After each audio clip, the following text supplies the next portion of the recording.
தலைஞாயிறு அருகே 100 acre L சாகுபடி மழையால் பாதிப்பு. இன்சூரன்ஸ் கால அவகாசத்தை நீட்டிக்க வேண்டும். இன்சூரன்ஸ் பணம் கட்டுவதற்கு வேளாண்மை துறையினர் அலைக்கழிப்பு. போர்க்கால அடிப்படையில் பாதிக்கப்பட்ட விவசாயிகளுக்கு நஷ்டஈடு வழங்க விவசாயிகள் கோரிக்கை. நாகப்பட்டினம் மாவட்டம் வேதாரண்யம் தாலுகா கரியப்பட்டினம் பிர்கா தலைஞாயிறு பிளாக் உம்பளச்சேரி ஊராட்சியில் சம்பா அறுவடை பணி முடிந்து விவசாயிகள் சுமார் 100 ஏக்கருக்கு எள் விதைப்பு செய்திருந்தனர்.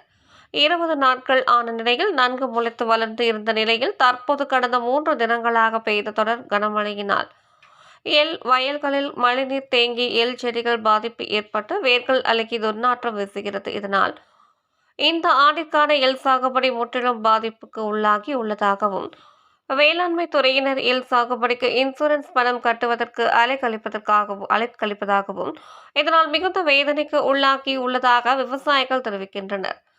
அதுபோல் இன்னும் 2 நாட்கள் தான் இன்சூரன்ஸ் பணம் கட்டுவதற்கு காலக்கெடு உள்ளதாகவும் அதனை நீட்டிப்பு செய்து தங்கள் பயிரிட்டுள்ள எள் சாகுபடிக்கு இன்சூரன்ஸ் பணம் கட்டுவதற்கு அனுமதிக்க வேண்டும் எனவும் மேலும் பாதிக்கப்பட்ட எள் சாகுபடியினை வேளாண்மை துறையினர் மற்றும் வருவாய்த்துறையினர் உரிய கணக்கெடுத்து போர்க்கால அடிப்படையில் உடனடியாக நிவாரணம் வழங்க வேண்டும் எனவும் அப்பகுதி விவசாயிகள் கண்ணீர் மல்க கோரிக்கை வைத்துள்ளனர்.